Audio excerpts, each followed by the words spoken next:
अस्सलामुअलैकुम।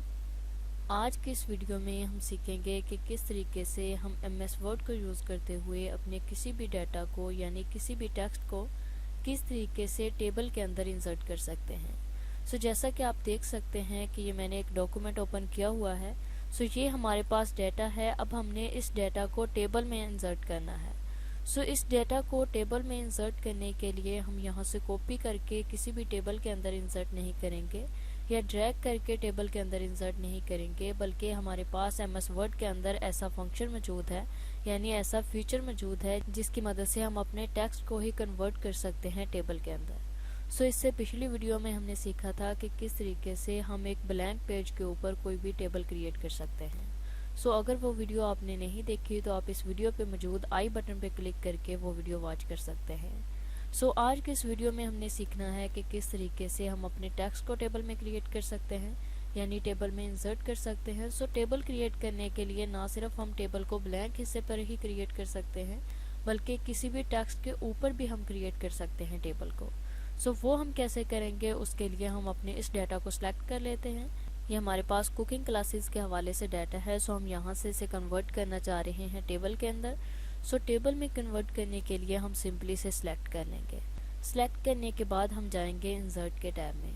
इंसर्ट के टैब में जाने के बाद ये जो हमारे पास एक सेगमेंट है टेबल का, हम इसके ऊपर क्लिक करेंगे। हमने इसके ऊपर क्लिक किया तो आप देख सकते हैं कि हमारे सामने एक टेबल का पूरा बॉक्स आ चुका है। यानी यहाँ से हम कोई भी टेबल इंसर्ट कर सकते हैं, जो हमने पिछली वीडियो में सीखा था। लेकिन चूंकि अब हमने अपने टेक्स्ट को कन्वर्ट करना है टेबल में, तो आप देख सकते हैं कि ड्रा टेबल के नीचे ही एक ऑप्शन है कन्वर्ट टेक्स्ट टू टेबल। इस ऑप्शन की मदद से हम अपने इस टेक्स्ट को टेबल में कन्वर्ट कर सकते हैं। उसके लिए हम सिंपली इसके ऊपर क्लिक करेंगे। देखिए, यूं ही मैंने इसके ऊपर क्लिक किया तो आप देख सकते हैं कि हमारे सामने एक डायलॉग बॉक्स आ चुका है। यहाँ से हम इसकी सेटिंग कर सकते हैं। ये देखिए, सबसे पहले है नंबर ऑफ कॉलम। यहाँ पे हम नंबर ऑफ कॉलम सेलेक्ट करेंगे कि जो हमारा डाटा है वो कितने कॉलम के अंदर आना चाहिए। उसके बाद नंबर ऑफ रो है। जैसा कि आप देख सकते हैं कि जो नंबर ऑफ रो है वो अनएक्टिव है, यानी कॉलम तो हम खुद सेलेक्ट कर सकते हैं लेकिन रो को हम खुद सेलेक्ट नहीं कर सकते। वह ऑटोफिल ऑप्शन की मदद से MS वर्ड खुद ही सिलेक्ट करता है कि जो हमने डाटा सेलेक्ट किया है उसके अंदर रो कितनी है। आप देख सकते हैं कि यहाँ पे हमारे पास जो रो हैं वो 4 हैं। इसलिए MS वर्ड ने यहाँ पे खुद ही 4 सेलेक्ट कर लिया है। उसके बाद हम यहाँ से कॉलम को सिलेक्ट करना चाह रहे हैं। कॉलम जो कि हमारे पास 2 हैं, ये देखिए 1 2। उसके लिए हम यहाँ से क्लिक करेंगे और 2 कर देंगे। हमने यूं ही 2 किया तो आप देख सकते हैं कि जो नंबर ऑफ रोज थी वो भी 2 हो चुकी हैं। लेकिन अगेन हम 1 कर देते हैं ताकि ये ऑटोफिल की मदद से ही यहाँ पे टेबल क्रिएट हो। उसके लिए हम यहाँ से कर लेते हैं थोड़ा ऊपर करने के बाद यहाँ पे आप इसकी विड्थ सेलेक्ट कर सकते हैं कि जो हमारा टेबल होगा वो उसकी विड्थ या उसकी लेंथ कितनी होनी चाहिए, तो आप यहाँ से सिलेक्ट कर सकते हैं। इस ऑप्शन को हमने पिछली वीडियो में डिस्कस किया था। उसके बाद नीचे है सेपरेट टेक्स्ट ऐड। इसकी मदद से हम ये सिलेक्ट कर सकते हैं कि जो हमारा डाटा है यानी जो हमारा टेक्स्ट है वो किस बना पे हमने दूसरे से सेपरेट किया हुआ है। जैसा कि आप देख सकते हैं कि ये जो हमारा डाटा है, यहाँ से हमने टैब की मदद से ये वाला डाटा इससे सेपरेट किया है।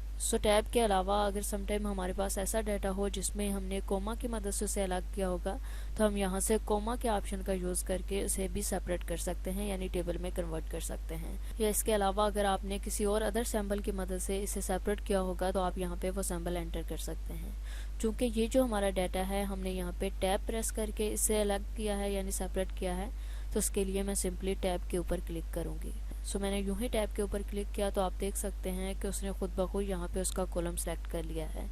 ये देखिए, यूं ही हम पैराग्राफ को सिलेक्ट करेंगे तो आप देख सकते हैं उसका कॉलम 1 हो जाता है। लेकिन चूंकि ये हमारा डाटा हमने टैब की मदद से सेपरेट किया हुआ है, इसलिए हम टैब के ऑप्शन पे क्लिक करेंगे। टैब के ऑप्शन पे हमने क्लिक किया। क्लिक करने के बाद हम सिंपली ओके के बटन पे क्लिक कर देंगे। आप देख सकते हैं कि यूं ही हमने ओके के बटन पे क्लिक किया तो जो हमारा डाटा था वो एक टेबल के अंदर इंसर्ट हो चुका है।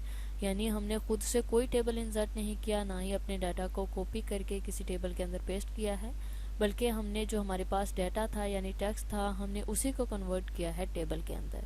आप देख सकते हैं इसी तरीके से हम यहाँ से नीचे जाते हैं और यहाँ से एक और एग्जाम्पल करके देख लेते हैं।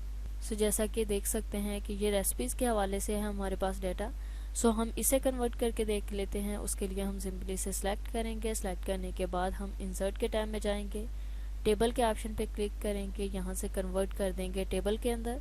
सो इसके ऊपर मैंने क्लिक किया। क्लिक करने के बाद आप देख सकते हैं कि एक पैराग्राफ की फॉर्म में है, इसलिए उसने रो को सिलेक्ट कर लिया है और यहाँ पे कॉलम को भी सिलेक्ट कर लिया है कि ये एक कॉलम के अंदर ही आएंगी, क्योंकि यहाँ पे हमने कोई भी टैब नहीं प्रेस किया, ना ही कोमा की मदद से इसे सेपरेट किया हुआ है, बल्कि ये एक पैराग्राफ की फॉर्म में है हमारे पास डाटा।